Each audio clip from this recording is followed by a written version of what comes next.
Welcome, everybody, to the Global Transformation Project program. I'm Siobhan, and we have a wonderful guest today, Dr. Marjorie Woollacott. And both Bill and I are very excited to have her with us. She is an emeritus professor of human physiology and a member of the Institute of Neuroscience at the University of Oregon. She has taught courses in neuroscience, rehabilitation, as well as complementary and alternative medicine and meditation. And she is also a research director for the International Association of Near-Death Studies and is the president of the Academy for the Advancement of Post-Materialist Sciences. That's a new vocabulary word for me, but once I read what it was about, I was like, oh yeah, I've been thinking along those lines. So I hope she'll be talking about that as well. Not only has she written over 200 scientific articles, she's written or co-edited 8 books, and we will highlight some of these books on the program today. And if that was not enough, I don't know when she sleeps. She is also the co-director of the Galileo Commission, which is part of the Scientific and Medicine Network. So we're delighted to have her here. And before we bring her on, I'm going to put Bill Douglas on, who is the founder not only of the Global Transformation Project, but also of World Tai Chi and Qigong Day. So yes, Bill. And do you still have t-shirts available? There might be a couple. Yeah, There might be a sizes are couple. limited. Okay. Yeah. So take it away, Bill. Well, I just wanted to reiterate how excited I've been to have Dr. Woollacott on. And this whole experience that we've had, Siobhan and I have particularly shared, bringing on all these scientists that are experts in consciousness and mind-body practices and the potential of mind-body practices. It's been just life-altering in a huge way. And I really hope everybody will watch every one of these interviews that we have on our Global Transformation Project channel. And the synchronicities, which I believe Dr. Woollacott is going to talk some about today, that's been a huge thing for us. When we have Dr. Penberthy from the University of Virginia on one of our earlier programs, she explained that these synchronicities are something that happen much more often to us as we practice mind-body practices. And that was a huge validation for me in my life, because I started, noticing them, and I started having a lot more of them, realizing that it was a normal thing and that it wasn't some strange mystical concept or anything, but it was just a normal product of practicing mind-body practices. And so there's been a real unlocking and, kind of me being able to come out of the closet on experiences that I've had, which I, was led to believe were unusual and weird, but really are just natural progressions of this. And so to be at this point with Dr. Woollacott, I don't want to take any more time here, but I just want to share this. The thing that was so profoundly exciting for me to have Dr. Woollacott on was not just her incredible history and work and research in the science of consciousness and mind body, but the fact that she has experienced extraordinary consciousness experiences as well. And I could really resonate with that, because when we practice these things, that's not an uncommon thing for it to happen. So that was so profoundly exciting to have this marriage of these two worlds personified in Dr. Woollacott. So without further ado, welcome. Thank you so much for being here. Well, and thank you, Bill. It's wonderful to be here with all of you. And in fact, what I'll be doing today is talking to you about those two halves of the hat I wear, in a certain sense, in this particular journey that I'm taking. Half of the time, I'm talking from the perspective of the neuroscientist who's done about 35 years of research in the area. And the other half of the time, I'm talking as the spiritual seeker who is trying to understand what is going on when we have these amazing spiritual experiences. So what I'm going to be doing today with you is to take you along on my journey of being this rigorously trained neuroscientist who had an experience in meditation that put a crack in my materialist worldview. and then how I began to deal with that during the next years as I began to explore the mind's spiritual power and, of course, the fundamental nature of consciousness. I'll first share with you a bit of new research on meditation and how it affects our happiness and also our ability to access expanded states of consciousness. And then we'll discuss the broader consciousness that remains in individuals when their brain activity has flatlined during cardiac arrest and they have a near-death experience. So first of all, I just want to remind you that I am a neuroscientist, and this is my background that Siobhan mentioned earlier. I've written about 200 papers in neuroscience related to things like brain development, aging, and neurologic disease. And I've received grants from the National Institutes of Health in the United States for 35 years for from about $500,000 to $1 million per grant. And I've also written a textbook for clinicians on assessing and treating patients that's in its 6th edition. And most importantly, I was a scientific materialist when I started my research. And as a scientific materialist, my view was that our thoughts, our movements, and our awareness or our consciousness are solely a product of the activity of neurons in our brain. Then in 1976, I had an experience in meditation that opened up for me an awareness of a dimension of reality that I'd never before experienced. I was invited by my sister to a meditation retreat by an Indian meditation master. And though I was skeptical, I was curious, and I decided to attend. In that first meditation of the retreat, I began to feel energy pulsating from the core of my being and radiating outward, and it felt like nectar, like pure love and joy pouring through me. And with that experience, I was awakened to a whole new way of seeing the world.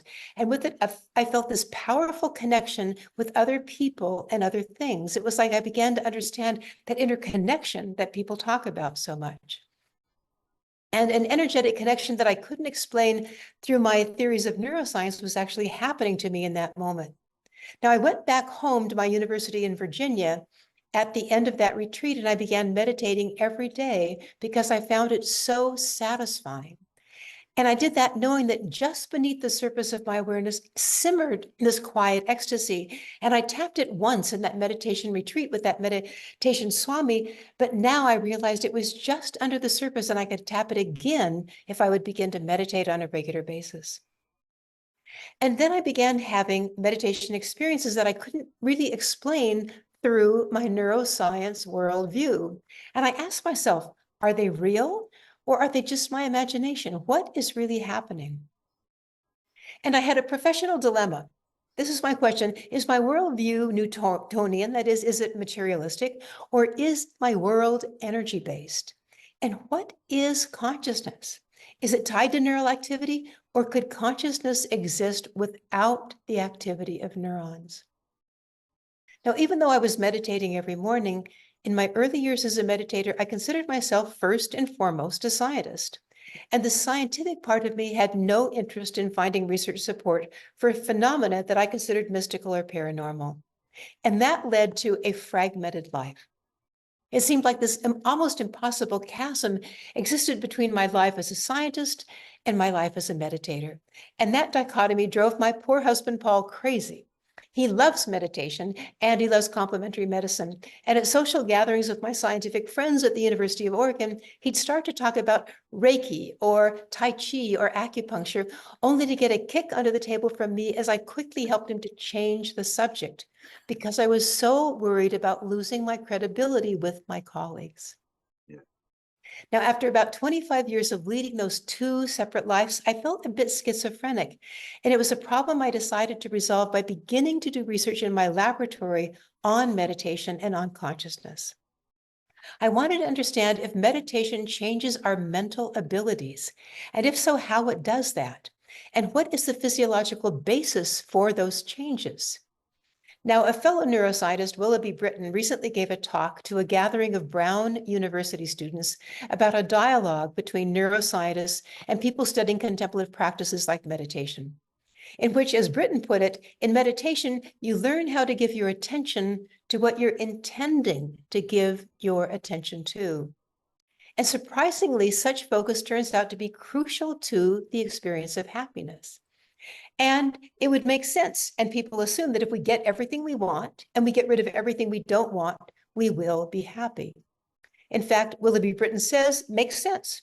It's totally logical, but it's totally wrong. And according to the data, the wealthiest countries in the world are not the happiest. And the wealthiest residents in the United States aren't necessarily happier than the poorest. So what we've learned about happiness is that it seems to be intimately tied to our attention, or more specifically, to our pervasive tendency or habit to not pay attention. Now, I want to tell you about a recent study that was done on that habit of ours. So Harvard psychologist Matthew Killingsworth developed a phone app, and he asked 2,250 volunteers at random times during the day whether they were happy or not, and also what they were currently doing, and whether they were thinking about their current activity or something else that was pleasant or neutral or unpleasant. And what was most interesting is that people were happier when they were paying attention to what they were doing. When they were not paying attention, then they were not so happy. And they very rarely paid true attention to what they were doing. 50% of the time, they were not paying attention, and 50% of the time, they were unhappy. And that particularly struck me. In the mornings when I take a shower, sometimes I relish the warmth of the water, the feeling of the water on my skin, the fragrance of the lavender soap. And yet, as Britton observed, at least half of the time I'm in the shower, my mind isn't present for that experience. I'm going over my day. I'm rehashing a conversation I had with somebody recently and coming up with a better response. Notice that I don't spend all of my shower time thinking of other pleasant activities. This is another point. Our neural pathways are like subtle muscles. And just as our physical muscles become strong and pliant and adept through regular exercise, so our neural pathways become more efficient and accessible the more we use them. If we think happy thoughts, those pathways are strengthened. And if we think critical thoughts, these pathways are strengthened and they become dominant. And the scientific term for that is neuroplasticity, meaning that the pathways are not permanent. So what have we found out about meditation's effect on attention from all those scientific studies? Where in the brain is the source of this improvement in attention? Studies from my own lab have shown that one of the parts of the brain that shows the biggest difference in meditators is called the anterior cingulate cortex. It's like right about this point on both sides of our brain. This anterior cingulate cortex is very important in our decision-making and our impulse control. And interestingly, its size in children is highly correlated with success in later life. And that includes health, their income, their relationships, and even criminality.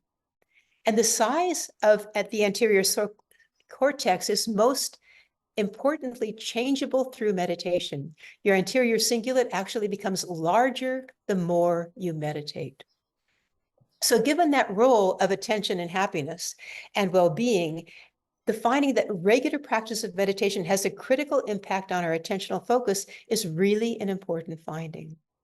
But the question that I asked is that all meditation does? I think that's interesting, but my own meditation practice and that of others suggests that meditation does more than that. I wondered, can meditation expand our perception to include an awareness that goes beyond what we normally experience through our nervous system, like happened to me in that very first meditation retreat I had? So what physical evidence do scientists have that points to explanations of consciousness that don't fit our Newtonian model, meaning that it's actually emerging just from the activity of neurons in our brain? First, I want to tell you about research on meditation that suggests that we have filters in our brain that filter out a broader reality. And these are always active in our brain during our normal day. So what are those filters? Some of them include things like the sensory receptors themselves that perceive just a small part of the vibratory information that's coming into us from the entire universe. We are being bombarded with vibratory information. And those sensory receptors only give us a taste of a small portion of that information. And then there are higher level attentional filters, like something I'm going to tell you about called the default mode or mind wandering network. And let me tell you about that one right now. This default mode or mind wandering network is the source of our ego. that notion of the self and our identification with our thoughts, our emotions, and also the roles we play in the world. And it creates the narrative or the stories we tell about ourselves and others throughout our day. Now, that default mode network in the brain has its main influence of filtering out our broader perceptual awareness, so that what we experience ends up being the small trickle of the information that's available to us from the universe. And the more we're involved in our egoic narrative, the less we see of the real nature of the world. And in our day-to-day living, that default mode network is very active. What I want to do now is to show you a first-person experience and also some quantitative research data indicating that this wide-ranging default mode network in the mind, wandering network activity, is significantly reduced in people who meditate and who meditate regularly, because they're increasing the strength and the duration of their focus, for example, on the breath or the mantra or some other concentration tool that they're using. And then the brain becomes quieter. So first, I'm going to tell you about the first-person experience in a case study that explores those changes during a meditation practice. And this is actually from an article by Roger Walsh, who was a professor of psychiatry at UC Irvine, and he writes in a journal article about his own meditation practice. He writes this: "After deep meditation, the experience feels like I have a faint but discernible veil removed from my eyes, and that the veil is made up of hundreds of subtle thoughts and feelings.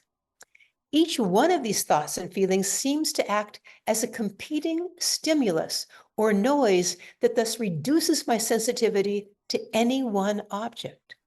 Thus, after meditation, any specific stimulus appears stronger and clearer, presumably because that signal to noise ratio of my thoughts is now changed, and now my thoughts are decreased." So that portrayal of our perception after meditation as removing a discernible veil consisting of layers of mental and emotional activity that compete for our attention is a compelling metaphor for reduction in the function of that default mode network's activity. Now I'm going to tell you about research data indicating that that same network's activity is significantly reduced in meditation as you increase the strength and duration of your focus on, for example, the breath becoming the focus and the brain becoming quieter. So this is a study by Judson Brewer and his colleagues from the Department of Psychiatry at Yale University School of Medicine. And in the study, what they did is they made brain imaging scans of activity in this default mode network that is in about 5 different main parts of the cortex. And they basically compared meditators who were quite experienced to novices who were just starting to meditate while they were meditating. And what they found was that, in fact, the activity in the default mode network was significantly deactivated in those meditators compared to the controls. And this shows us that the brain truly becomes still in meditation as that narrative that is constantly going on in our brain is silenced. And so what I propose to you today is that the stilling of that narrative mind actually allows subtler perceptions to come through our awareness that are normally filtered out. And these are the perceptions that I believe our mystical experiences are made of. So I want to even go back now to that first meditation experience I had when I was with the Swami in that meditation workshop. And in fact, what he had done is he had tapped me between the eyes and on the bridge of the nose. And when I felt his hands on the bridge of my nose, I felt this energetic current go from the space between my eyes right down to the center of my chest to my heart. And then all of my thoughts ceased, and I felt this energy that felt like love flowing through me from that place at the core of my being. And the only words that came to my mind were, "I'm home, I'm home. My heart is my home." And I was filled with this incredible joy and love. That's what we're talking about that happens when that default mode network is silenced by a mystical experience of that sort. Yeah, Marjorie, Yeah. I had actually heard you tell this story in another interview that I saw earlier this week, Yeah. and I was really moved by it because I had a very similar experience. It was like being touched right in the center of my brain, and I Mhm. think of it now as the pineal gland, Mhm. the crystal palace or the upper dantian, and Mhm. then immediately it was the heart, and it was just like that this sense of expansion. And one of the things that it left me with was just this absolute visceral understanding that everything's connected, that we're all connected and we're all going through the same things, same struggles, same hopes, same fears. I mean, everything's got a different flavor, you know, all over the world, but it's the same core experiences. And after that, it was like, well, I actually, I heard Alan Watts on a YouTube video that I was watching, and he said he had had several extraordinary consciousness experiences like this. And he said something that really stuck with me because it was so resonant, and I bet you'll resonate with it as well. He said, one of the things that's common about these experiences is that when you come back, you see the divine in everyone's eyes. Absolutely. I think that that's probably the essential shift that happens, that suddenly we see when we look into anyone's eyes or an animal's eyes or the plants and the earth around us, we see this consciousness vibrating and we feel this love because we suddenly feel that connection. We realize suddenly at some deep, deep intuitive level that we are all conscious and we're all part of the same continuum of this loving conscious energy. You know, one of the things that's been really exciting for me doing this series, you know, where we brought on scientists, and one of the things that I forgot to do when I brought you on is that I've done with every scientist that we've brought onto this program, and it's just as true for you as it is for any of them. But that is that Nikola Tesla said that the science that you guys are doing is the most important science in the history of science. And he said that once science turns to non-physical phenomenon, consciousness, you know, energy, he said it's going to make more progress in 1 decade than in all the history of science. And one of the things that's been exciting for me doing this program is seeing that I'm not the only one that's going through the challenges that I'm going through, because there's a real materialistic kind of grip on mainstream culture, Wikipedia. I had students that would challenge me in class when I started talking about consciousness science, because they were, and I realized eventually they were getting their science off Wikipedia. And, you know, it may be good for some things, but not this, not science. That's And so one of the things that's been really exciting for me is having this kind of group therapy experience with all these scientists and seeing that we're at a point where there's a real visceral rejection of this materialistic, dogmatic, kind of almost cult-like thinking that isn't based on the science that is available. And a lot of the scientists we've had on this program, like yourself.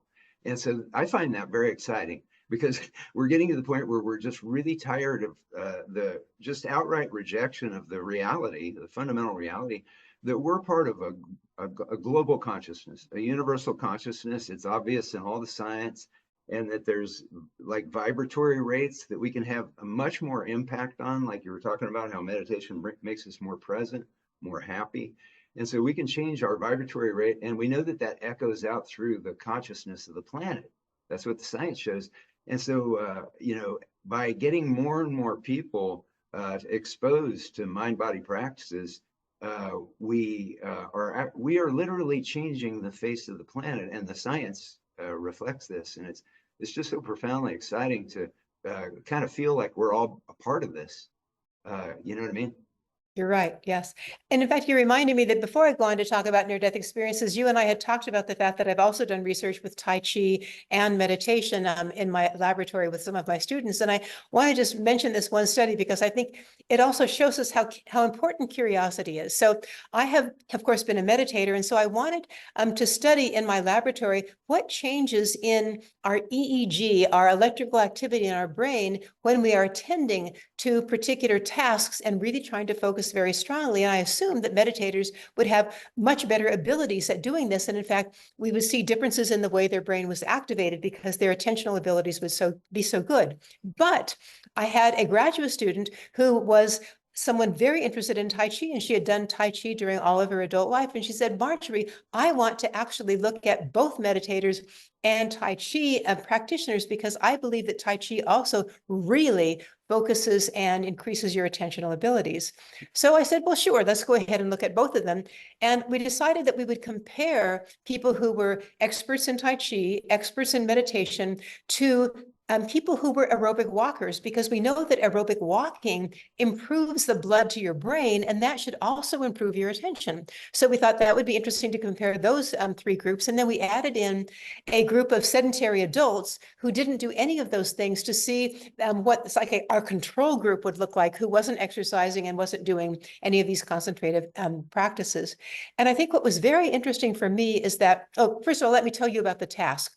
We were having them do a computer task with this EEG cap on, where they had to respond to ever-changing rules, where at one time they were responding as fast as they can to a red dot on the left side of the screen, and then going to a red dot on another side of the screen. And sometimes they would respond with one particular type of response with one finger and sometimes another. So they were constantly changing their rules, trying to keep up with exactly where they were in the process.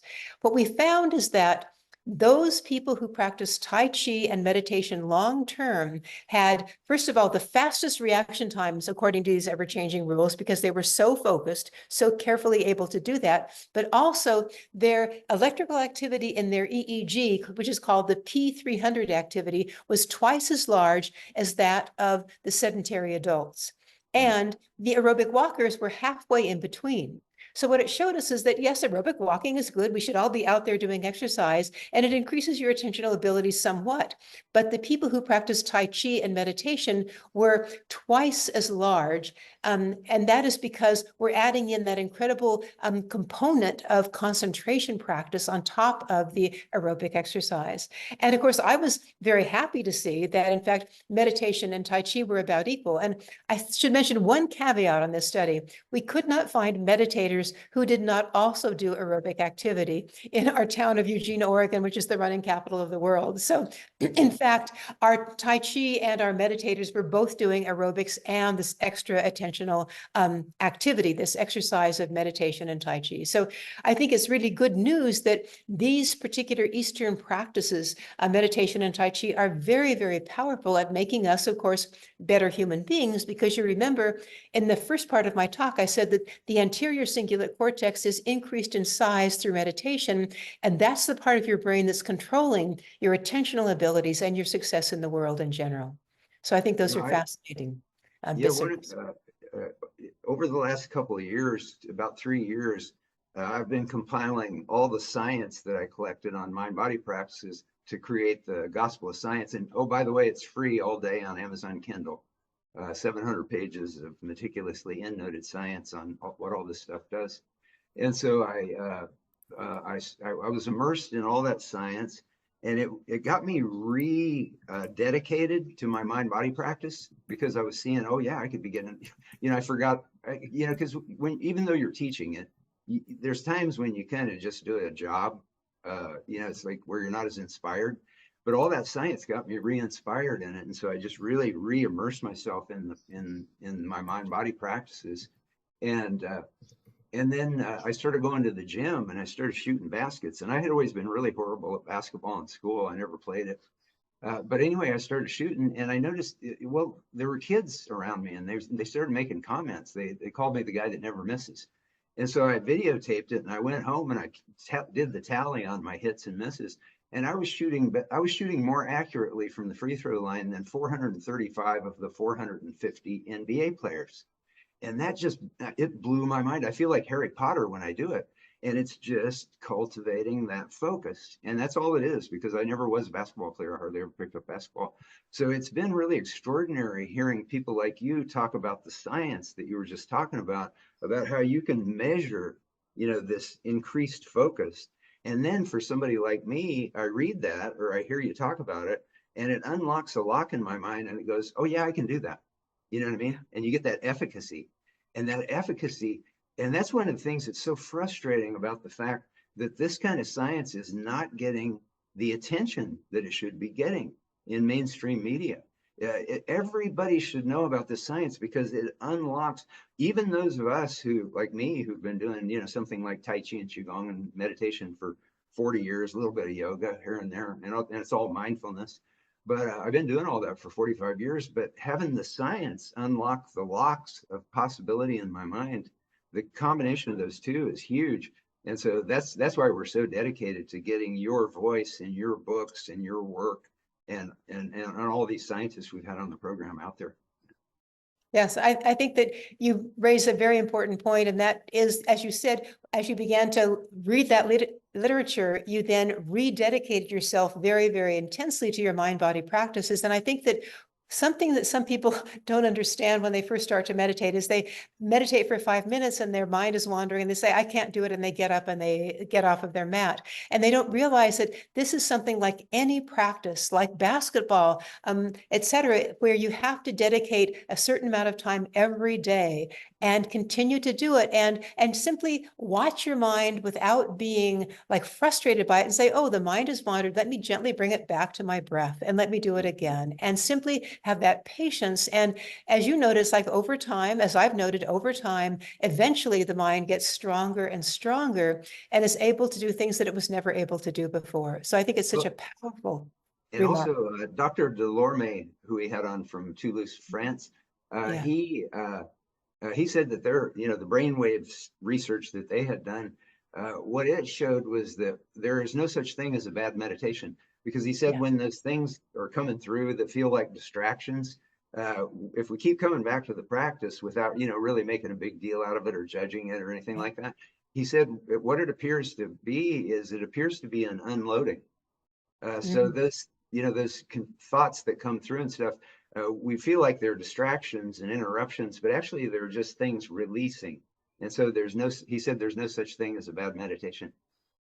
I love that. In fact, so now I'm going to just take an aside. One of my sabbaticals in 2000, I was able to go and study at the University of Rochester with a Asian studies professor. And I was taking one of his courses on meditation and on mantra. And he talked about exactly what you are saying in terms of the power of a mantra to begin to help you focus your mind. And he says what happens is at first, as you're repeating the mantra, you may find that it takes you into a very, very quiet state. But then the more you repeat it, all of a sudden, all of these thoughts begin coming up. And it's sort of like as it's pushing inward toward a quiet state, all of these things are being released outward. And you think that that's a problem, but in fact, it's not a problem at all. It's just, as you said, getting rid of these distracting habits and thoughts so that you can go into a quieter and quieter state and stay there. And I love that understanding that, in fact, it's sort of a purifying of the mind so that it can stay more and more still for longer periods in meditation. Yeah, I heard Thich Nhat Hanh told the story about a little kid. He was taking care of a little kid. And so at night, he'd sit there and meditate, and the kid would just be sitting there watching him. And he asked the kid one night, he said, do you know what I'm doing? And the kid said, well, he goes, I think it's like, when you get a glass of water out of the well and it's got stuff swirling around in it. But if you just let it sit still, then all that stuff settles down and you got a nice clean glass of water. Beautiful. Yes.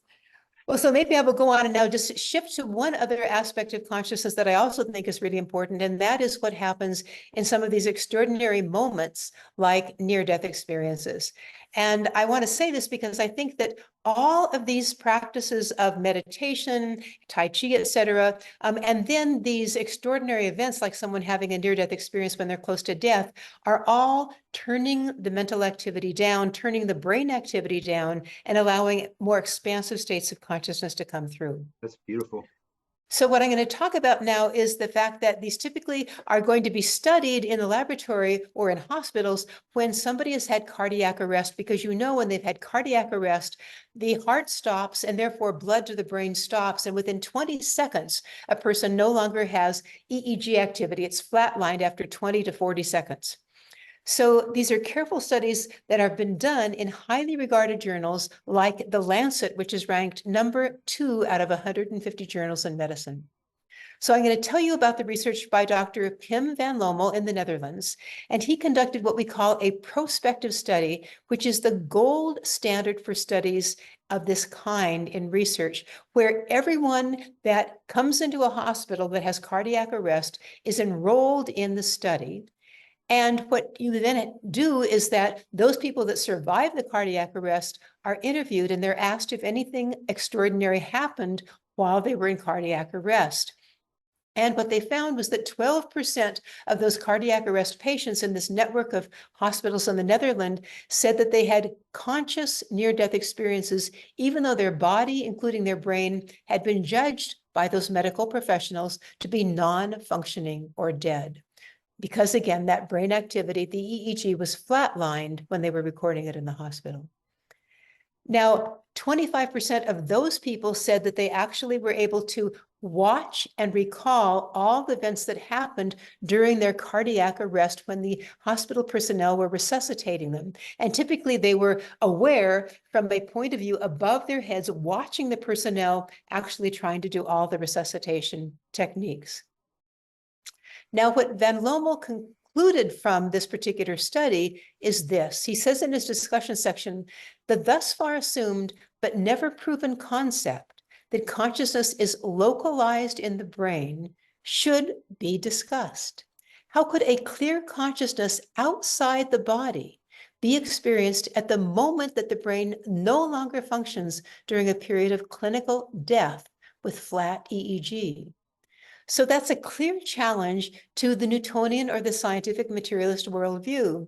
And I want to mention that before I actually began to write my book, Infinite Awareness, The Awakening of a Scientific Mind, as a neuroscientist who had been a materialist before, I simply wouldn't read articles about near-death experiences because I figured they couldn't be true. But once I started looking at the literature, I found articles like Ken Van Lommel's, Bruce Grayson's, and others that are all showing with very carefully designed study that when the brain is flatlined during cardiac arrest, a certain percentage of the people actually are aware from above their body, watching everything that happens and remembers everything very accurately that went on in the resuscitation room. So in writing my book, Infinite Awareness, I interviewed a medical doctor about her own NDE. And I want to share that experience with you because I feel it's a very powerful first-person experience of what she felt during this resuscitation procedure. So first of all, Dr. Bettina Payton was an avowed materialist until she had this near-death experience during the birth of her third child, which was by cesarean section. So at the time, she'd been practicing internal medicine for about 2 years, and she had never encountered a near-death experience in her own patients. And she'd been an atheist from childhood, and so she'd never even given the phenomenon a bit of thought. So let me jump now to the experience itself. She lost consciousness under anesthesia until, as she writes, she heard a voice. Her blood pressure is too low. She says, my anesthesiologist's alarmed voice had snapped me awake as if from a deep sleep. Suddenly, in the middle of the operation, I was wide awake, super aware and attentive in a way I had never before experienced. How's it going? The anesthesiologist was asking the surgeon how far along he was in the delivery. He exclaimed that my blood pressure was plummeting fast. She then heard a loud expletive. The anesthesiologist couldn't detect any blood pressure at all. She says, in the next instant, a strange stillness spread inside my chest, a hollow feeling. Something was missing, she said. It was her heartbeat. And at the same time, she says, my vision opened and I discovered that I could see into the room. How amazing, she says, my eyelids were actually taped shut to protect the corneas during the operation, yet by some other mechanism, I could see perfectly clearly. She said several units of blood were hanging from an IV pole directly over her, and one was already being transfused. She said then the silence was interrupted by this volley of strident beeps because the cardiac monitor had indicated that her heart had stopped, and Payton watched the anesthesiologist slam his fist into a large red button in the middle of the wall. In medical jargon, he was calling a code that was going to culminate in the arrival of the hospital resuscitation team. There's more to that medical drama that was unfolding, but now let's look at another aspect of her experience. Her feeling that she was about to die. She says, I see in my inner vision a vast darkness expanding behind me in the backmost boundaries of my mind. She says, my awareness reaches the edge of a precipice and I lean backwards, arching over this chasm of darkness below. Very naturally, she says, I let myself fall, gliding downward in a graceful backward arc into the unknown. Laced within that black darkness were particles of shimmering light. The blackness sparkled, and she sensed a pervasive presence in that light, an intelligence, a pulsating power. She said she was deeply happy, enveloped in peace. All was perfect until her experience was interrupted by a statement which she perceived she said not in words, but in a quiet thunder with the message, "You must live." She says, funneling down through the darkness, my consciousness opened up into the confines of that hospital operating room. And she observed the members of that code team burst through the swinging doors and see their colleague's lifeless body on the table. She says, my attention was drawn to a white-haired gentleman in scrubs, a senior surgeon entering the room. Slowly and deliberately, he wove a path through that crowded room, coming to her right side. And without a word, that elderly surgeon reached into her blood-filled abdomen. He located the aorta and wrapped his fingers around it, and then clenching his fist, he clamped the aorta shut. She says shortly after, one of the nurses leaned over and whispered into Peyton's ear that her baby had lived. She had a healthy daughter. Now, when Peyton later opened her eyes, she was in the critical care unit, lying in a bed, encircled by her husband, who was a physician, and the team of doctors and nurses. She still had a tube in her trachea, so she couldn't talk, but she put up her hand to keep people from speaking and motioned to be given something to write with. Before anyone spoke, Peyton had written on a napkin words to this effect. I know I had a baby girl. I know my uterus is out. I know my heart stopped. That whole account of Peyton's entire experience of watching the resuscitation team revive her is in my book, Infinite Awareness. But what I want to point out to you is that if that highly cogent and completely verified account is accurate, we need a new scientific framework to take such experiences into account, because people in the millions have recounted those sorts of experiences.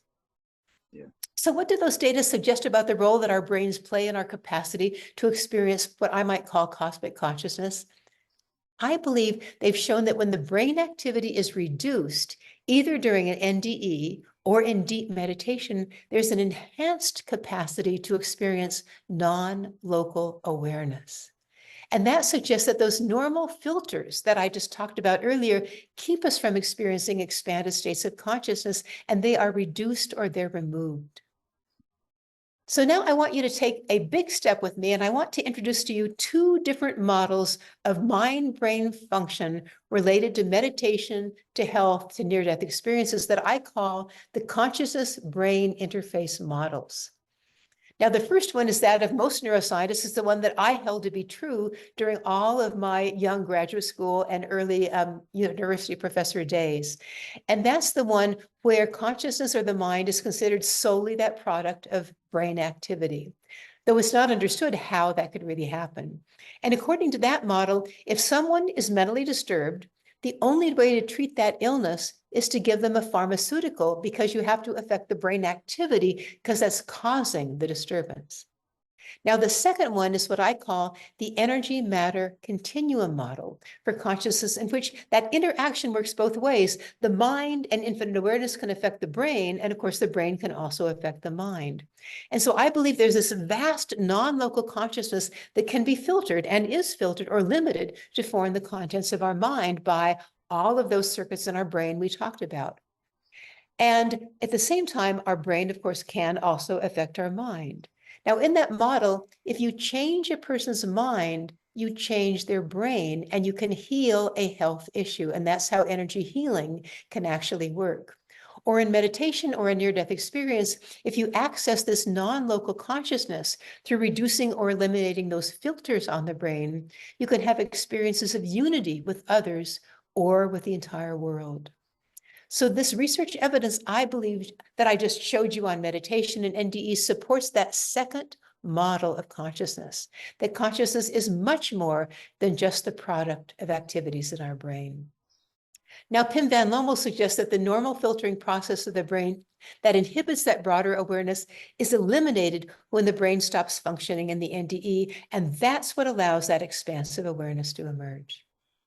Now, I don't want to say more about those theories today, but I want to mention to you that the scientific worldview is expanding. And I want to quote from scientific research by Christoph Koch, who is a materialist neuroscientist who worked to prove the existence of what I would call that bottom-up theory that brain neurons create our consciousness for many, many years of his career.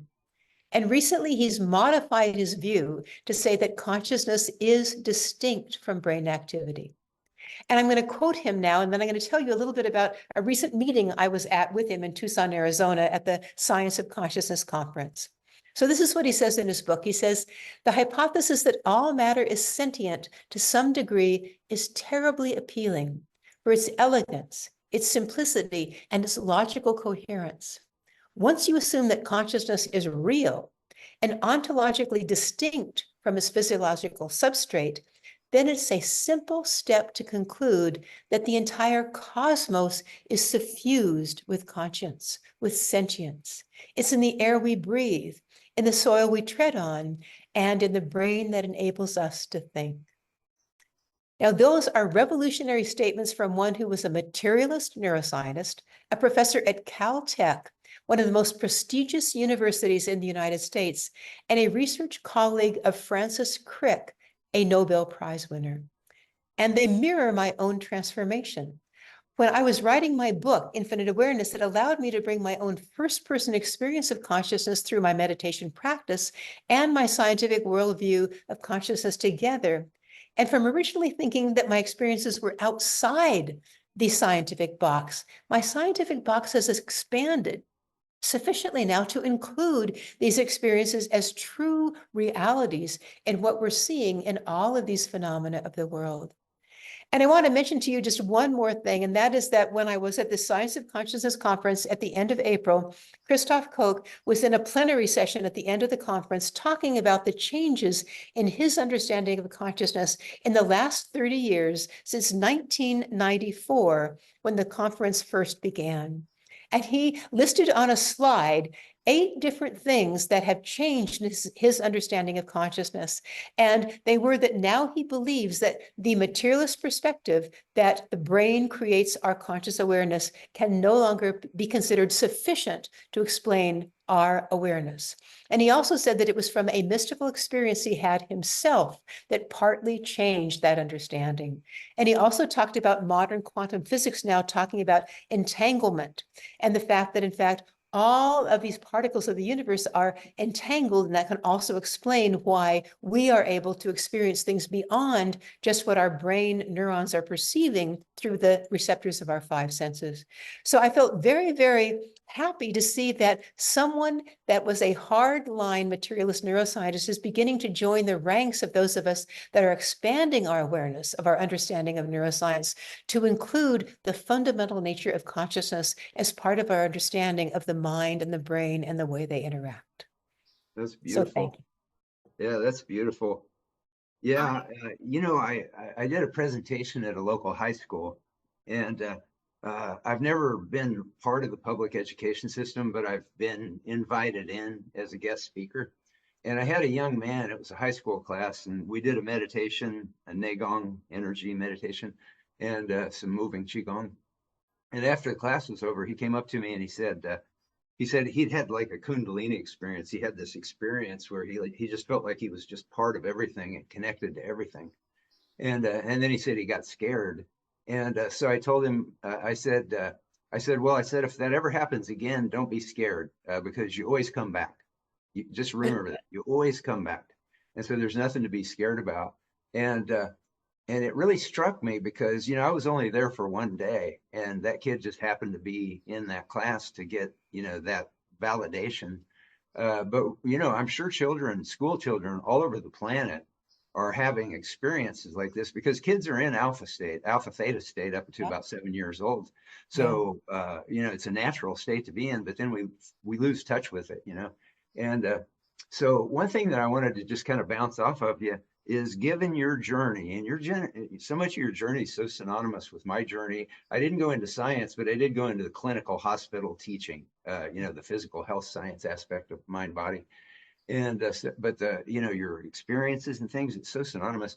And so I was just curious, given where your journey has led you and these insights, these incredibly valuable and precious insights that you've been sharing with everybody who's lucky enough to be here or viewing this in the future is what would be, what if I just had to float it out there to you, what do you think would be the potential of what we're trying to do, which is get a United Nations resolution of co-sponsoring nations to advocate mind-body education, and we're saying the big five because that's where all the science is: Tai Chi, Qigong, yoga, meditation, and mindfulness.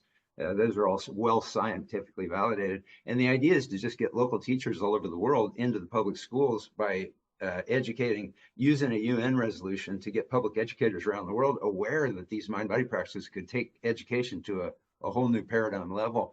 And what, just if you just had to kind of let it dance in your mind, what do you think would be the larger global ramifications of introducing hundreds of millions of new meditating minds, kindergarten through 12th grade, all the way through around the planet? Well, from what we see about what happens to those of us that have had this experience and this awakening, we see that we have a lot more compassion for our fellow human beings. We have a lot more compassion for the animals of the world, and we take care of them in a much different way.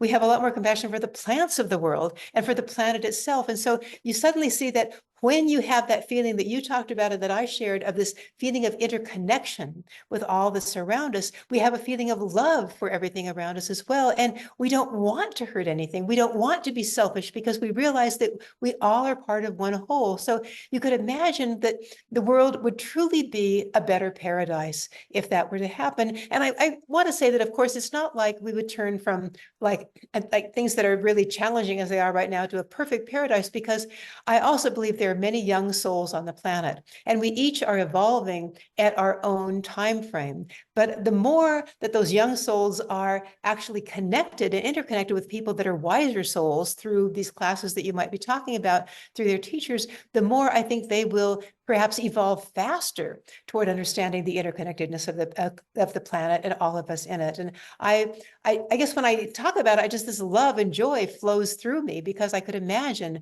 what a world would be like if we all had that understanding. And I think what you also are reminding me about is that these young children, like the one, in fact, that talk to you, often have these experiences, but the adults around them, because they don't believe they're true, shut them down. Yep. And if we could just have the adults, even if they haven't had the experience themselves, acknowledge that that's true for the child and allow them to enjoy the experience and really foster it in themselves, it would make such a difference in the world. That's why I think the science that you guys are doing is so incredibly, I mean, we're the first generation. I always remind everybody this.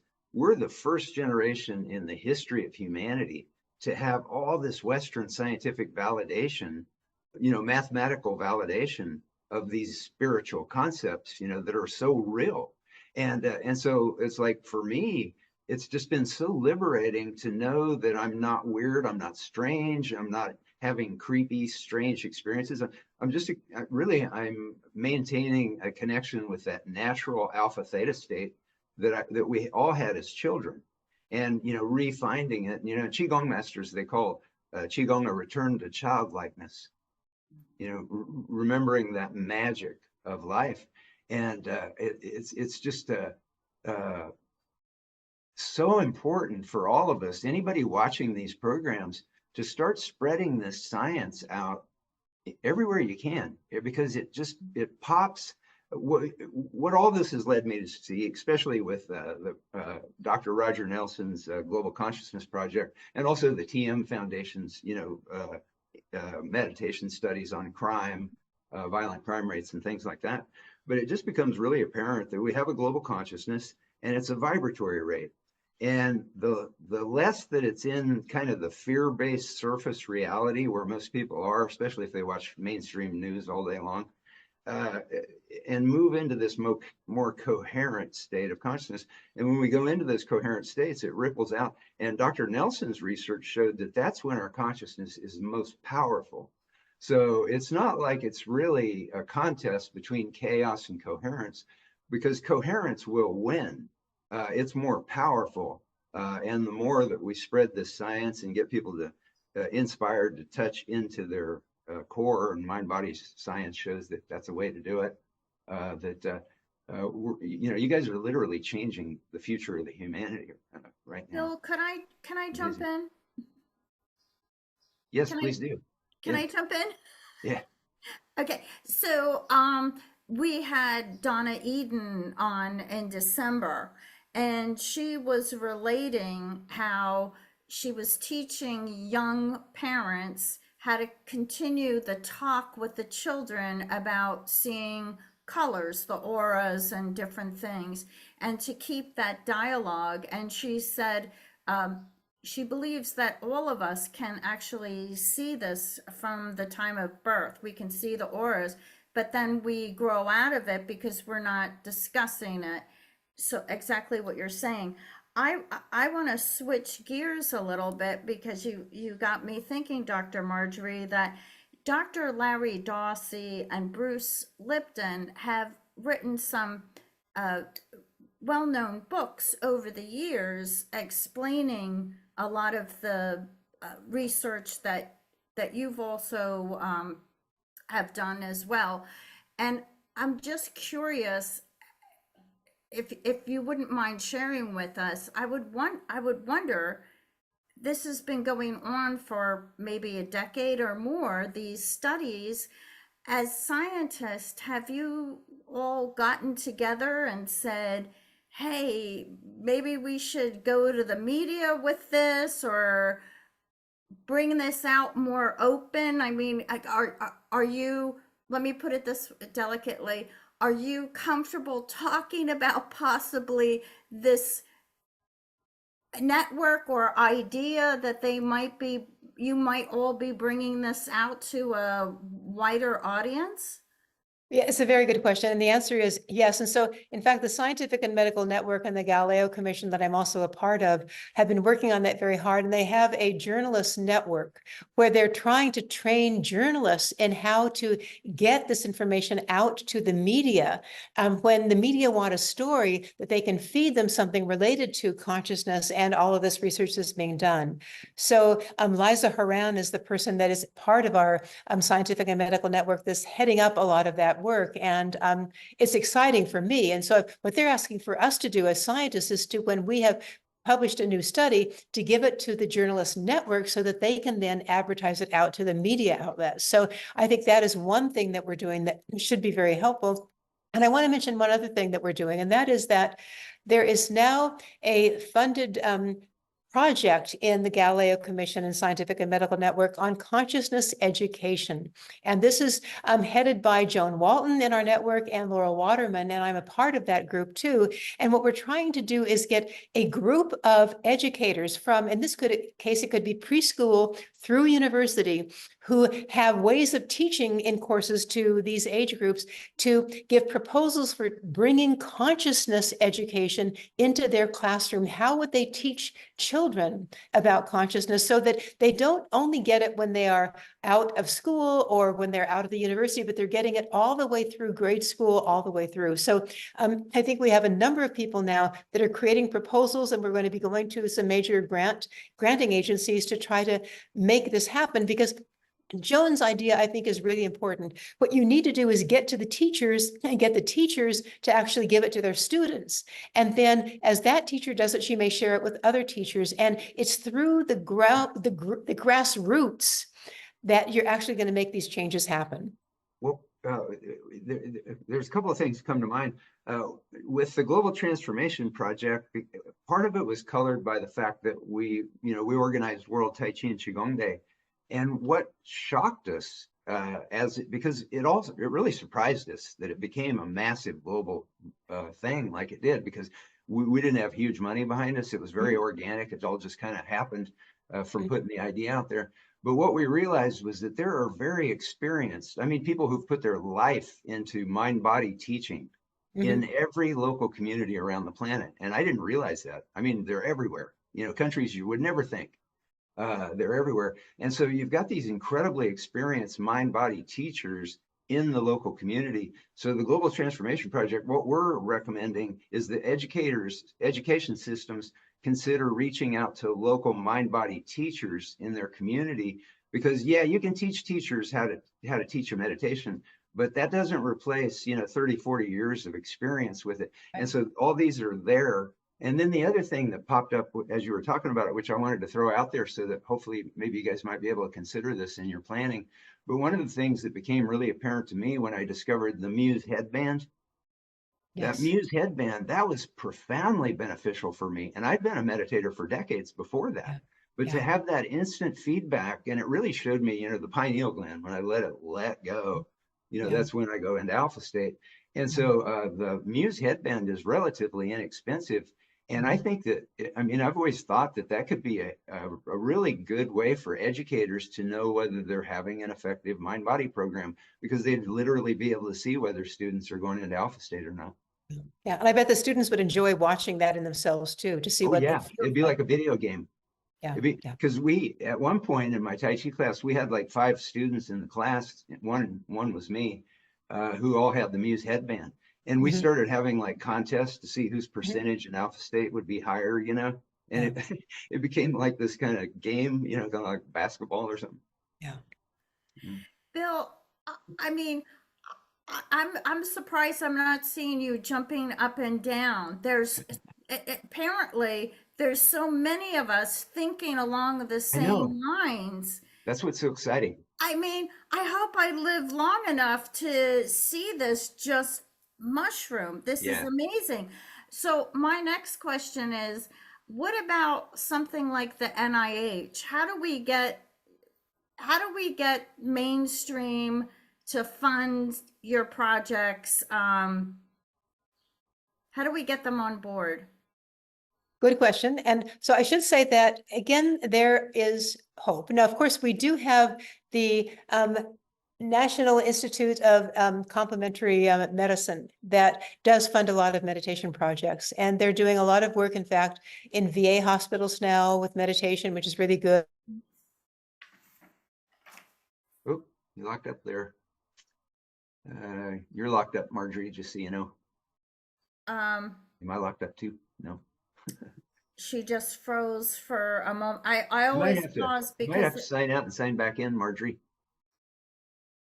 Marjorie, if you can hear us. Well, while we're waiting for Marjorie to sign back in, everything Marjorie's saying, I'm totally in support of it. But one thing I do think it's important to point out here is that less than 0.5% of NIH funding goes to complementary and alternative medicine. And that's a scandal, because during the COVID crisis, for example, what they found was that the frontline healthcare workers who had low T cell counts, they were much more likely to get COVID and much more likely to get sicker if they got COVID. And the ones with high T cell counts were much less likely. And a UCLA study showed that Tai Chi boosts T cell counts in the Tai Chi group, as opposed to the control group, by nearly 50%. So that's a massive thing. And so if we had like a real coherent healthcare system that was really focused on healthcare, there would have been a huge amount of money going into mind body to figure out how to boost T cell counts when they saw that COVID study.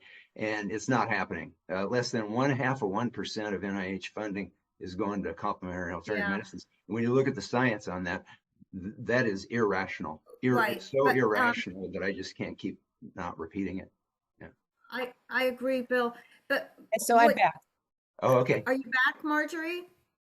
Yeah, I'm back. Yes. Oh, Great. let me put what I think is I'm going to add your spotlight here. What I think is interesting, though, is Dr. Marjorie is saying about a grassroots effort, and we've been thinking along the same lines. I think without us, sweating about this, it's just going to happen, Bill. There's so many that are coming. I do think it's important to air truth out loud. I think you have to say the truth, because it's dysfunctional. There should be massive amounts of money going into mind-body research from the NIH. Right, but it's exciting that right now there's so many speaking the same language. It's walking a tightrope. It's like you gotta be real. You gotta be real to reality. And at the same time, you gotta know that anything's possible and that we can create reality. Right.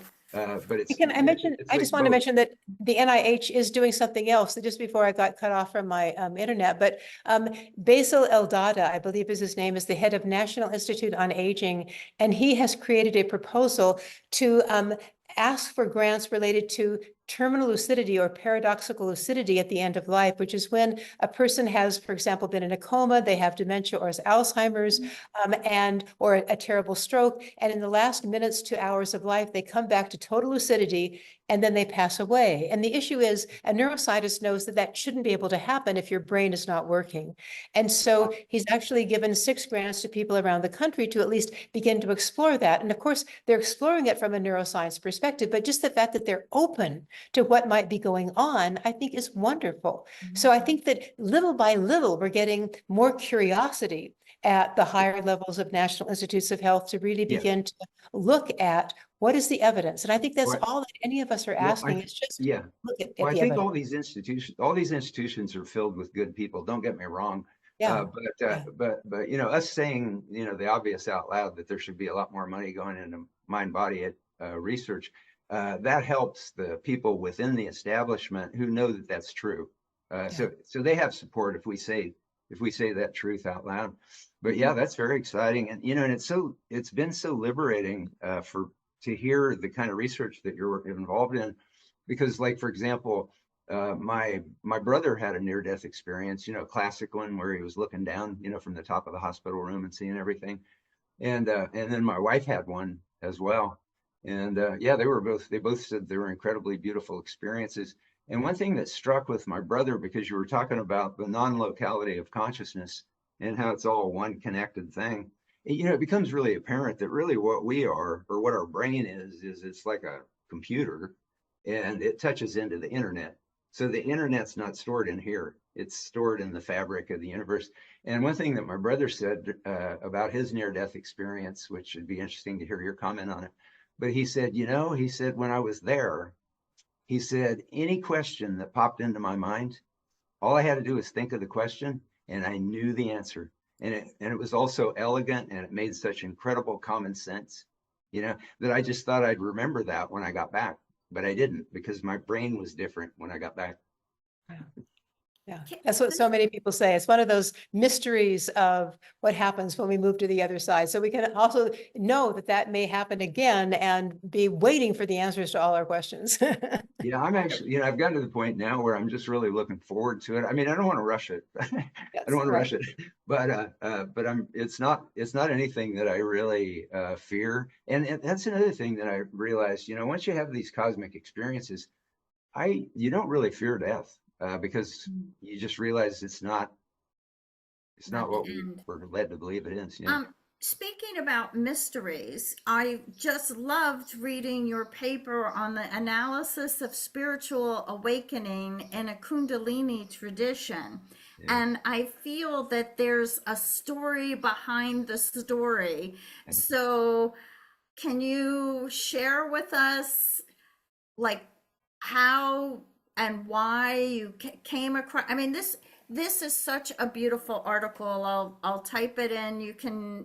Everybody can read it. It's just wonderful. It answered so many questions, but can you give us some background of why you did that and how you did this article? Well, so first of all, I've written now a number of articles on spiritual awakenings, and what I mean by that are Kundalini awakenings. I think they're really the same things. They're energetic awakenings. And in fact, Bruce Grayson says that NDEs are really mainly energetic awakenings as well. So more people have them than we think. And the term obviously in India is Kundalini, because they believe there's this energy that is actually spiraling up the spinal cord and out the top of our head, giving us this access to incredible knowledge. So because that was my own tradition's understanding from India, this Indian meditation master, I then was curious about all of these effects in my own being. So I knew nothing about Kundalini before that experience. And then I had that experience between my eyes and the center of my heart, and then at the top of my head. So I've had experience of these energy centers. And so it's like, well, what do we know about that? Can we as scientists study it more carefully with curiosity to begin to understand what is really happening? Now, I don't know of any really careful research that's been able to be done yet. What you would like to do is have a control experiment where you have people that actually have an energetic awakening, and you can measure them pre and post in terms of the energetics in their body, the brain scans, et cetera. But most of those things happen relatively spontaneously or rarely. So that's not going to happen, but at least we can look at people after the fact. And so I've done a number of papers. I'm not sure who, now remind me about my co-authors on that paper, and I'll tell you about that Yes, specific. it's Lawrence Edwards. Yes. Okay. Yes. So yes, Lawrence Edwards is from my own meditation tradition, and he and I we're both very curious about transformation in these people that have had spiritual awakenings. And so he did this as a PhD project in 1986.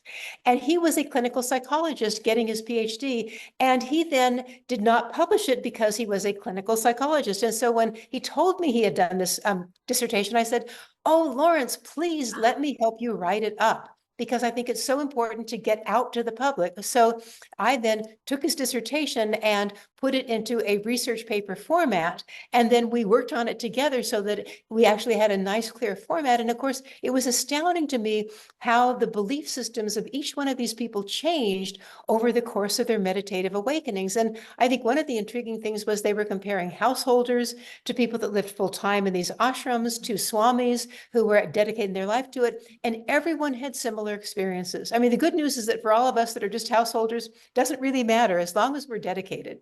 And the fact that people had much more of an understanding of the interconnection of everything in the universe, of love, of how a lot of their tendencies to be somewhat critical of themselves and others began to diminish over the years as they did their spiritual practices. So I found that I was so happy that I could allow Lawrence Edwards to actually get this information out to the general public.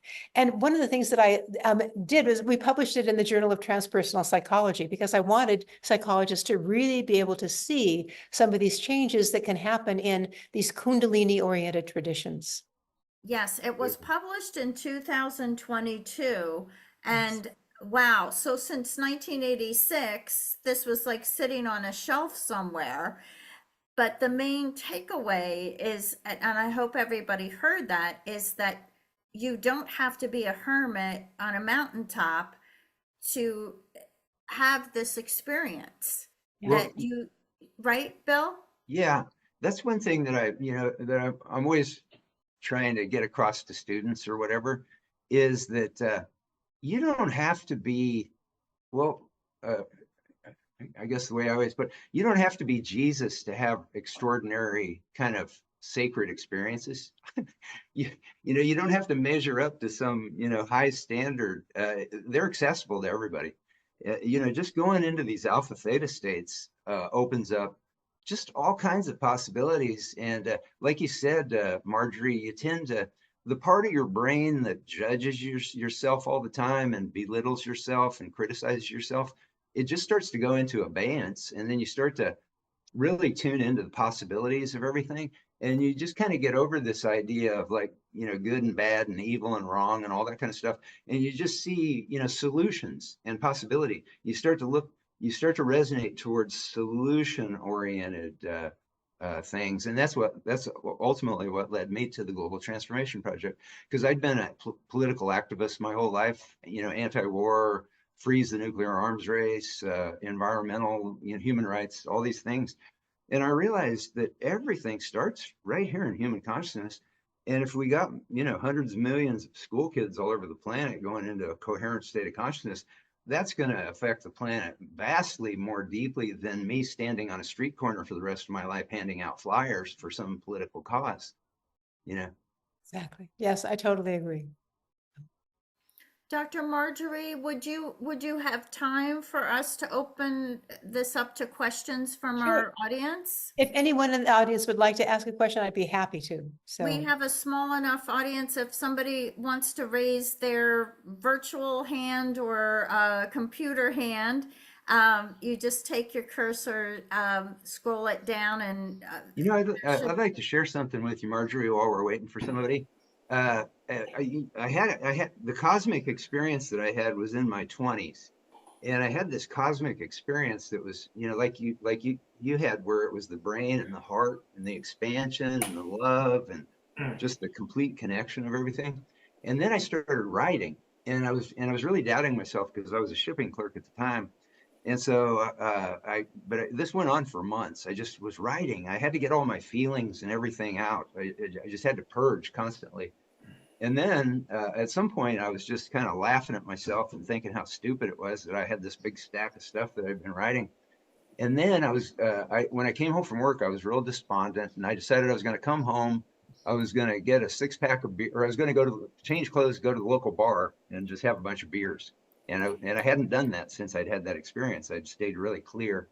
And and then when I got right before I went to the bar, the phone rang, and it was my sister from Kansas that called, and she had never called the whole time I'd been in California, living in California, and she called, and I tried to chit chat with her, and she didn't have any of it. She said, Mom came to me in a dream last night because her mother had died a few months before. And she said, Mom came to me in a dream last night, and she took me in a pure white room, and there was a stack of white papers, and she started flipping through them, and she said, look what Junior has been doing. And so, man, my knees started shaking.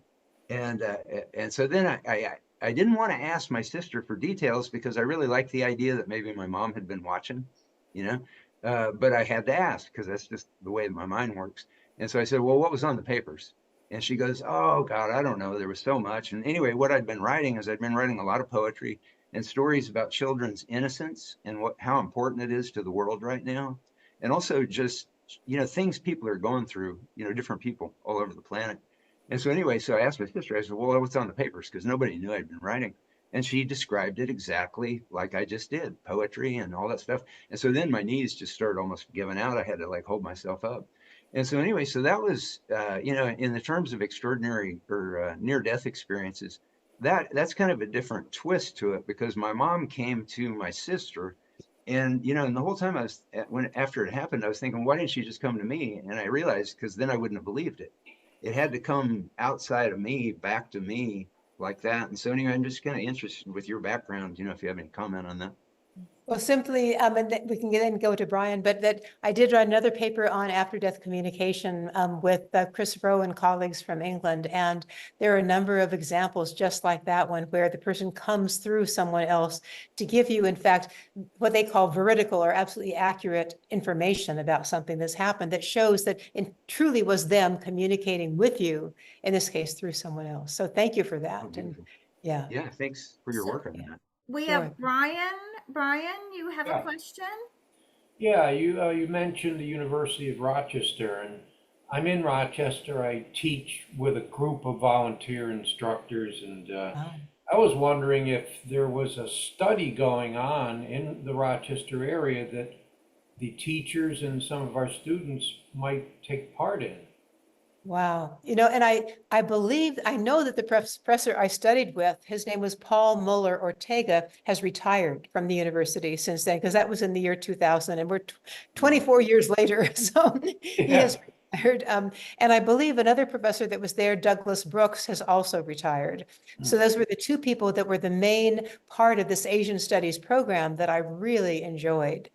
So I'm not sure who has replaced them. It would be certainly of interest to look at the religious studies department and see who is teaching there now. It was a wonderful program. I took Sanskrit when I was there as well, because I wanted to go back and get my master's degree, which I did, and look at these particular texts from India from the 10th and 11th centuries to really understand what they were saying about consciousness and meditation and these experiences of wider expanded awareness. Since you studied Sanskrit, could I ask something? Because I always say this in my class, and I want to make sure I'm accurate. But what I say in my class is, because I'm always trying to get people to breathe and let go, surrender as they exhale. And I tell them that the word nirvana, directly translated from Sanskrit, actually means an exhalation. And and I don't know that I can say that exactly. I don't know my Sanskrit well enough to say all the different meanings of nirvana, but certainly that sounds like one of those that I've heard that we think it means one thing, but in fact its original origin is something very different, which is beautiful, though. It is that exhale into the expansive state of awareness, which is what we're looking for. Yes. Yeah, well, like in Tai Chi and Qigong, we talk about song, the Chinese word song. And usually people say it means relaxation, but it's actually much deeper than that. You know, it's a mental, emotional, physical letting go. You know, it goes deep, Beautiful. you know, surrendering to the Wu Wei, the flow, Yeah. the Tao. Yeah. Beautiful. Thank you.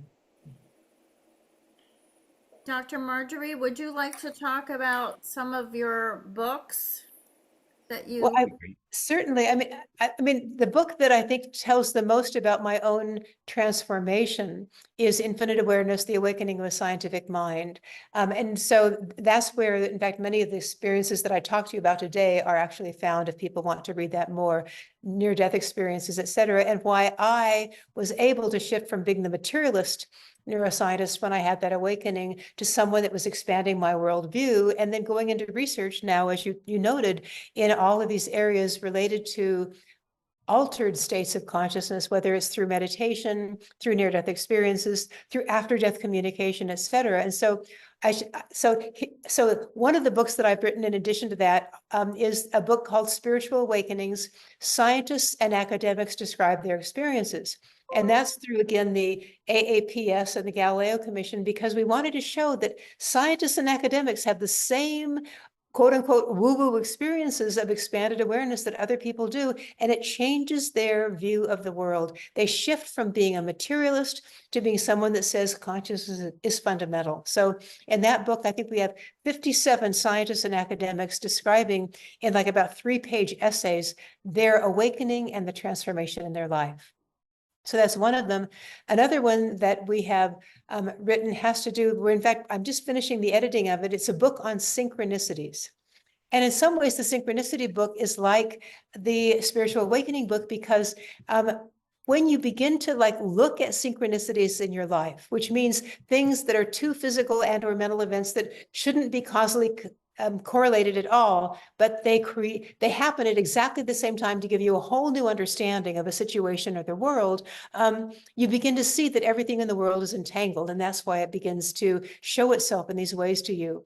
And I think, in fact, Bill just mentioned that there is research now, and I quoted in this book, that when you have a near-death experience or deep meditation, you begin to have more synchronicities, that something happens where you're suddenly aware of these coincidences that aren't just a coincidence. They're very meaningful coincidences in your life, as if now your entanglement becomes much more like vitally part of your life. And you see how there's this dance between you and others in the world, taking you higher and higher in your understanding of what's going on in your own life. And So what is that one will be out probably in about late July or August. I'm just finishing the editing and then we'll be sending it to press. So. and what is the name of that book, Dr. Marjorie? And in fact, I think it's called The Playful Universe. And then scientists understanding synchronicities, because we believe that synchronicity is about the playful universe. But again, I will. You know, I love that. Marjorie, one of the things that we get into in our classes is because my teaching has evolved with the science. And so one of the things I became aware of was gratitude consciousness, where we're enjoying the sensation, you know, of our body in motion or whatever. And so I always remind my students, isn't it interesting that the universe rewards celebration? You know, when we enjoy the sensations of our body, because I teach a lot of hospital classes where people only think about their body when it screws up. Right. You know, they only think about the pain. Otherwise, they don't really pay any attention to their body. And so I'm always reminding them, and I tell them, isn't that a beautiful way to put a universe together that rewards celebration? You know, it reminds me of that scene in The Color Purple, where Shoge, the prodigal preacher's daughter, is trying to teach Shogavery how to enjoy her life. And she said, you notice that field full of purple flowers, you know, to Shogavery or to Whoopi Goldberg's character. And she goes, no. And she said, well, you know, I think that pisses God off when you walk by a field of purple flowers and you don't notice how beautiful it is. And she said, well, what are you saying? God's vain? And she said, no, it just wants to be appreciated like everything else in the universe. Beautiful. Yes. Bill and Dr. Marjorie, you might, at least Bill might remember one of my favorite teachers in Philadelphia at the Oriental Institute. My wonderful teacher, Jing Shang Tang, has a question, and he's been a big influence in my life and a meditator and a Qigong, wild goose Qigong, and many other practices. So Yeah. please ask your question. Yes. My voice okay? Yes, My voice okay, you're good. fine. Yes. First one is my personal question. When I was 30 years old, at that moment I taught class in the college. I become very sick. Like 1986 springtime, the afternoon, I laid on the bed, the outside raining, the all dark. I said, very sick, I'm very weak, laid on the bed, but I don't want to go to hospital. I said, I can go over it. I don't want to go to hospital. Then suddenly, I can see myself from top of my head. See, I laid on the bed. Then, oh, that kind of scary me. I said, wow, I get to the hospital now. Then after that, I rushed to the hospital. I think I may be just gone right away after a few minutes. Yeah. But after that experience, I hospitalized for 2 weeks. After that, I maybe take like a couple of years to recover. It's a liver problem. After that recovered, then I study very carefully to my health. I learn Tai Chi, learn Qigong, 是这样. But giving me a little very confidence too. What? Come on. If dead is dead, just like that. Don't feel any difference. I don't feel any painful. Yeah, if you're gone, you're gone. So peaceful actually. But that I don't know that experience, near death experience. That's my question. Well, I think it is definitely, I would call that a near-death experience. Absolutely. Wow. Yes, and I Oh, think that okay. it is one that I think so many people actually have a similar experience in that you lose any fear of death. As you say, you're out of the body. And what I think everyone says is once your consciousness leaves the body, all the pain goes away. The pain is only Yes. associated with being in the body.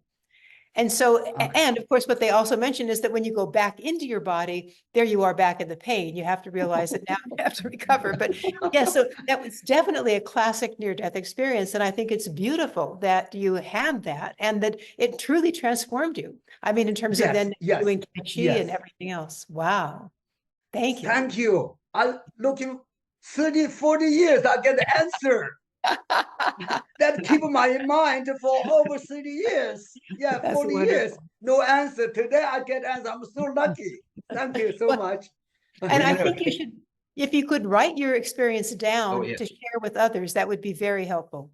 Yeah, and one thing I found, and you may have found this as well, Marjorie, is that was, well, right after I had the cosmic experience, I was standing in my kitchen in the middle of the night, and I knew I couldn't go to sleep after I had an experience like that, and I didn't know what I was going to do. It was in the middle of the night, and then I looked over at the counter, and there was a pen and a paper, and this voice, and whatever it was that touched me in the center of the head, it said, "Write." And so I sat down and I started writing, and that's when I just, wrote. And I found that was so important for these kind of experiences because everybody's having these kind of experiences. You may not be aware of it, but the more you meditate, the more you'll become aware of it because then you won't have all that chatter in the brain all the time. And it's so important to write down the experiences because what I've found is as I've written them and rewritten them, for different articles and different things, whatever, or just for writing for myself, you start to remember or expand the information that you got during those experiences by writing it, and then also it becomes real. It becomes real when you write it over and over again because it's so easy. It's so easy to lose these precious experiences because the world doesn't, or the mainstream popular media culture, they don't value it. Now, other human beings tend, a lot more of them do than you think they do. So there's kind of two worlds. There's this frenetic, media culture, and then there's the real world. And then the real world is more accepted, I think, than up there in that. I'm Well, and I want to bring just one more point that related to what Jing has shared, and that is that not only do you often remember more as you truly write it down, but there is now an article that I'm about to publish on a woman who had a near-death experience, cardiac arrest during the birth of her child, when she went into, I believe, anaphylactic shock, that she did not remember afterwards, but she went into hypnotherapy with a hypnotherapist. And she, this was actually during COVID, where it was like during Zoom, I believe. I mean, she was like working with the therapist in Florida when she was in Chicago, and she recorded every one of the sessions. And so when the woman took her under hypnosis, all of the near-death experience came back to her in fine detail. And because it was recorded, she could take it to the doctors and the nurses and clinicians, and they said, that's exactly what happened. So she saw herself above her body. She saw all the things that were going on, which doctor was in which place in the room. And she has written a book on that. Her name is Stephanie Arnold. And I think it shows us that more of us may have these experiences than we know, because we just don't remember them, but there they are. And hypnosis helped at least her rediscover all of those memories and put herself at ease in a certain sense that this was real and this is what happened. The other thing that happened to me too is after I had, some rather large experiences, then I remembered an experience that I had when I was 6 years old. Yeah. That I had, just kind of just let go of. And then it's all of a sudden, because I had a reference for it, from the extraordinary consciousness experience, then I remember that. And so I think sometimes that'll happen too when we write it and rewrite it, is we'll start to realize, oh yeah, I've had experiences before, even before I started learning mind body stuff. Yes. I have a hi Jing. I have a Go ahead, question. I have a question.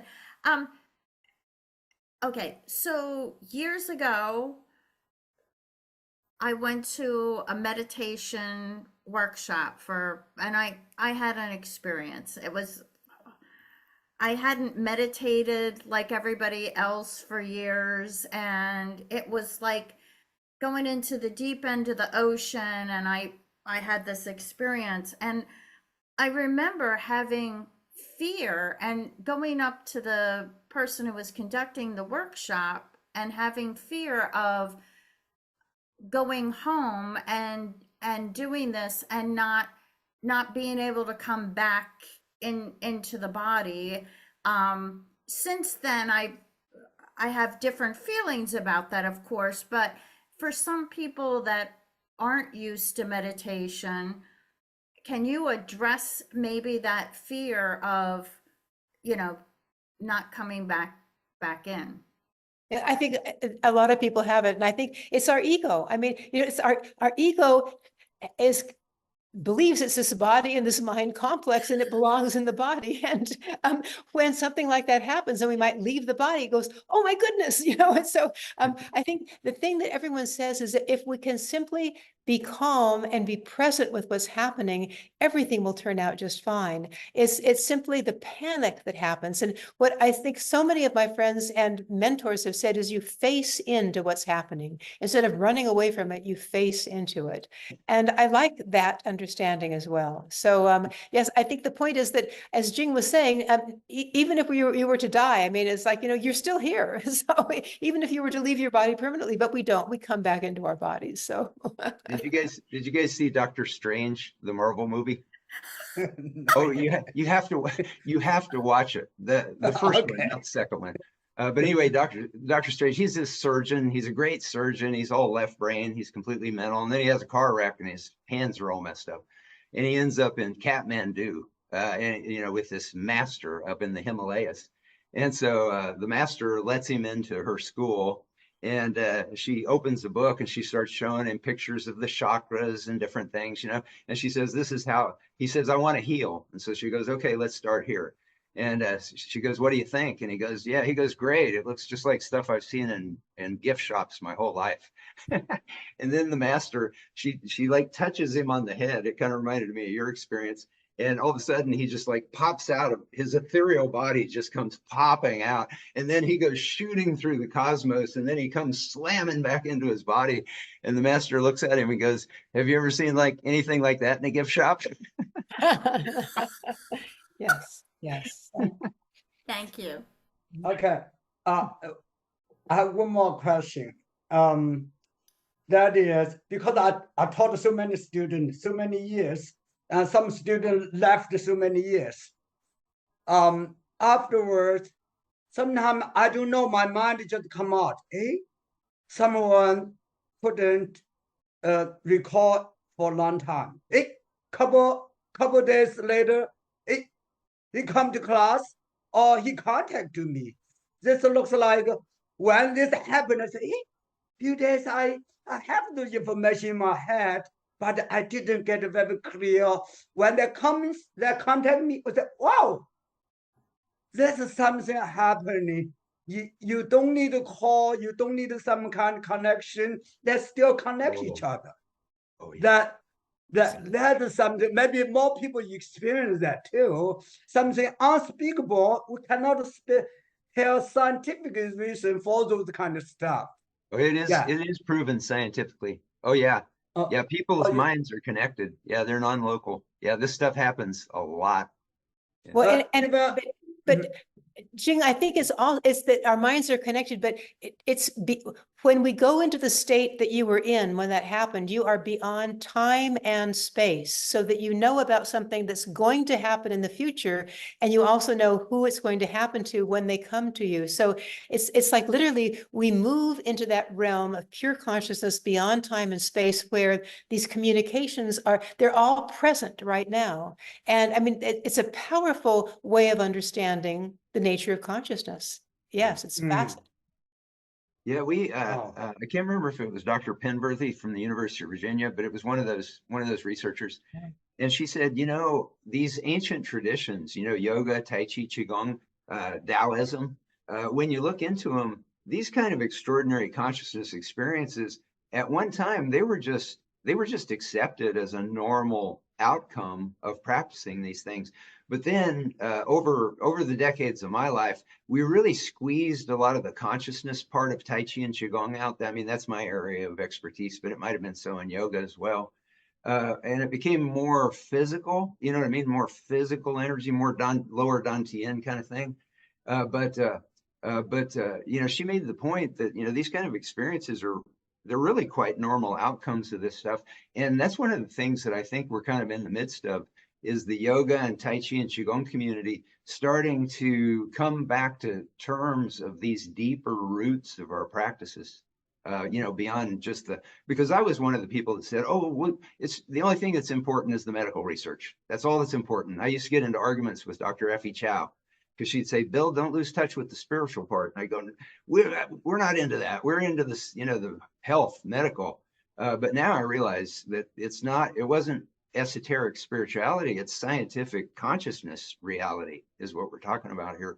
And so, yeah, I feel like we're kind of in a renaissance for the Tai Chi and Qigong and mind-body community and these scientists are the ones that are have the ability to bring us back to those deeper roots of these ancient practices. It's very exciting. And I think it's partly that we are simply finally interested in the deeper roots. And so we're trying to put it together in our current worldview. And now it makes so much more sense to us when we put the two together. So thank you. Yeah, beautiful. And Bill, I think you'll agree that, you know, in China, when they teach our different practices, it's not just the movement, it's, you know, they have the meditation, they have the movement, and Well, then, to be honest with you, I'm it's not really more of a clear. holistic approach.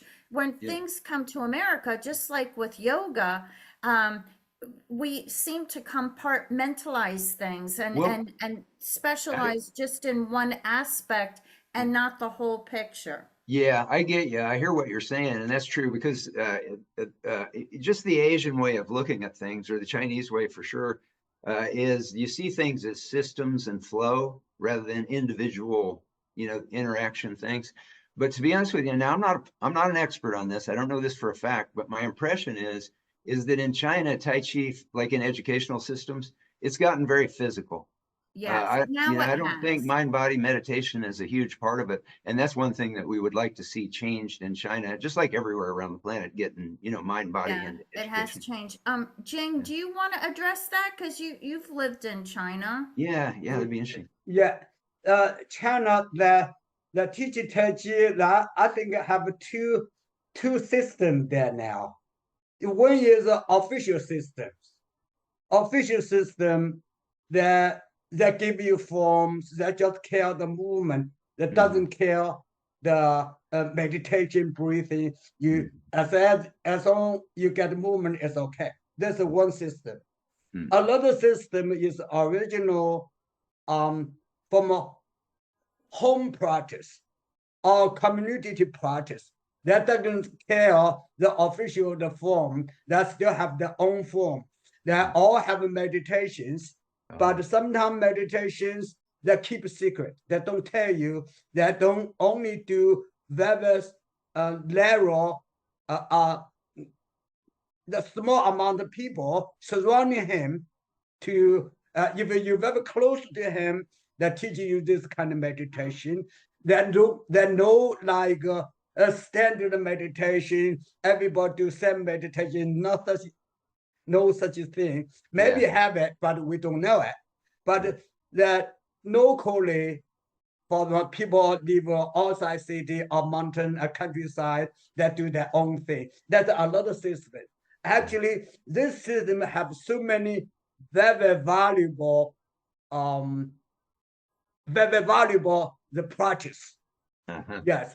Official that's the system I just say that's not that kind.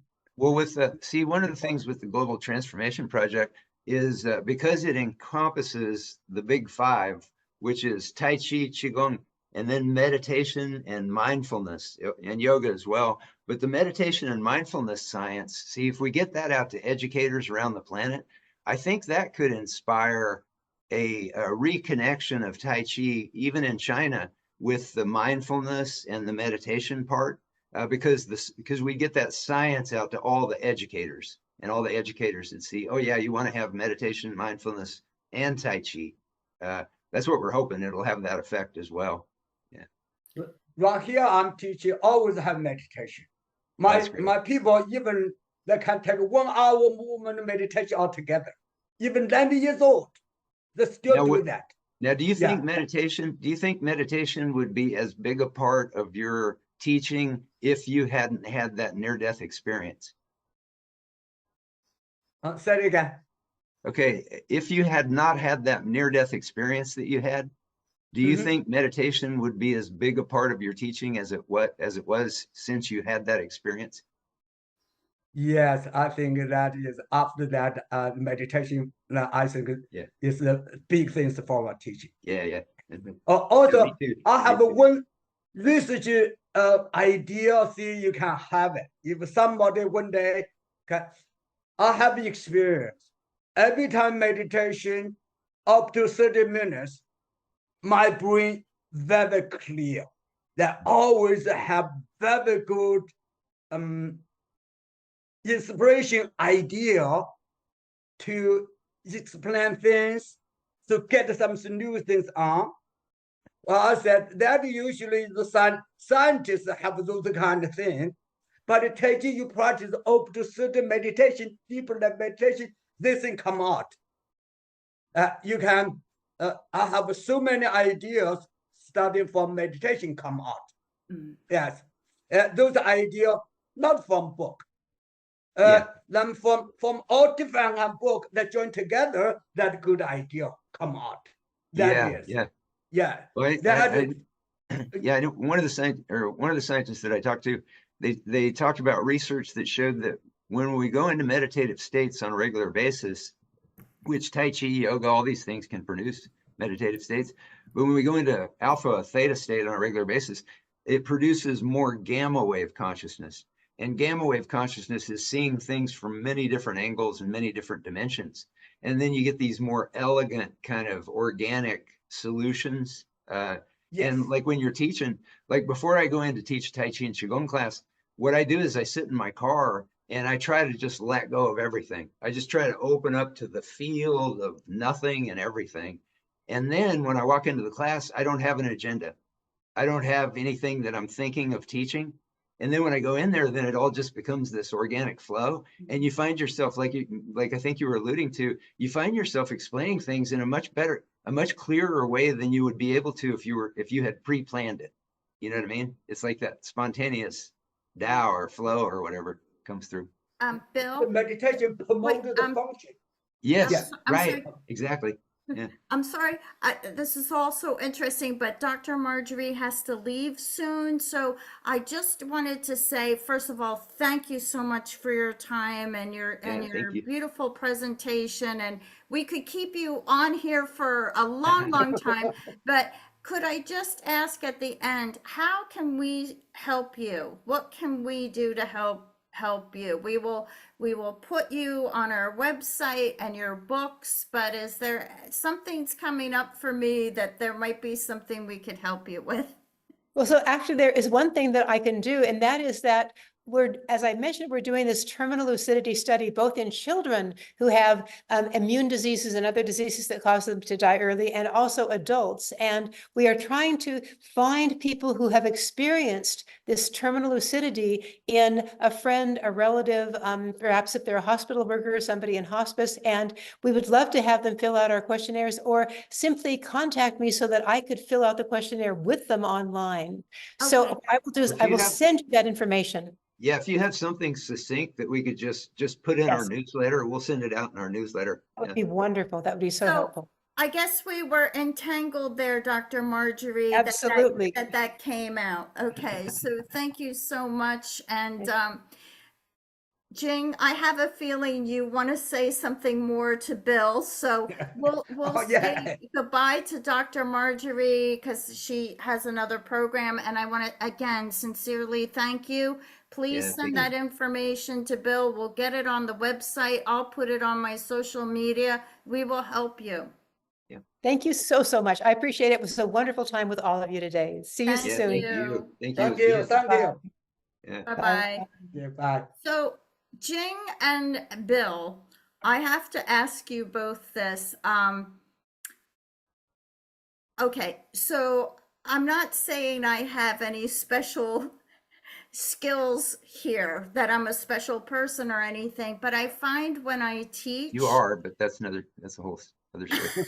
but I find when I teach, I'm watching myself teach. And there are times where I'm almost out of my body and I'm watching myself teach. It's like, I don't know where this is coming from. Yep. I mean, have you had that experience when you're both teaching that When I'm it's coming teaching well, through you? yeah, when I'm teaching well, that's how I'm teaching. When I'm in control of everything, and I'm Yes. trying to do it with my left brain, that's when I'm not teaching as well. I Yeah, get there's a flow. self-conscious and I freeze. Yeah. Jing, how about you? I didn't wear that part. When I teach class where I just feel my own there. Nobody surround me. If I teach it well, I just feel that the entire planet, only I'm there. Yeah. I'm there to teach people, but people always me, but I just feel everybody doing so great. Yeah. I just feel like that way. Yeah. But I didn't well, I can see myself to teaching. No, I mean, I'm not like looking from above, but it's, Yeah. No, I know I don't exactly. know how to explain it. It's Oh, like, okay, that you may feel like this. You at that moment, you feel you teaching very well at that moment. You feel like that. You means you so enjoy at that moment. That's why it's so difficult to tell. I'm gonna Yeah. say, it's like, It's mindfulness. I'm gonna use the word, I feel like I'm in the zone. It's just like, it's coming Well, through me. Yeah, well, it's Tai Chi is profound training for this, because what you realize when you're doing your Tai Chi, like we do this thing where we do a single whip down and then we come up into what's called Right. golden cock stands on one leg. You stand on one leg. And when you're feeling it, when you're just completely immersed in the feeling of it, you know, the sinking and the flow and everything, your balance is great. But when you start thinking, wow, my balance is great, then all of a sudden you go back into your head. And one thing I've noticed, you know, from these programs that we've been doing, Siobhan, Mhm. after the program's over, I can barely remember anything that I said. I have to go back and watch the video. I do too. Yeah, Yeah. but I have an excuse. I'm running Well, everything yeah, you're in the doing all the background. technical stuff. Yeah, but with me, all I'm doing is talking. But the thing is you know, anytime I go into a class or do one of these programs, Mhm. what I do is I just try to let go of everything. I just try to let go of everything I am and just, you know, just let whatever's supposed to come through, come through. And, you know, it's the Tao, you know, it's really, you know, going yin, you know, and relaxing out of the way of the Tao. But I think Tai Chi is powerful training for that state of consciousness, you know, where you just get out of the way of something bigger than you. Yes, Yeah. yes. Shall I take us off recording now? Yeah, let's do that. Bill goes, darn, I want to be here for another 3 more hours. Well, thank you, everybody. I'm going to take us off recording. This was fabulous. So Yeah, thank thanks for coming, you. everybody. That was fun. Yeah, this is great.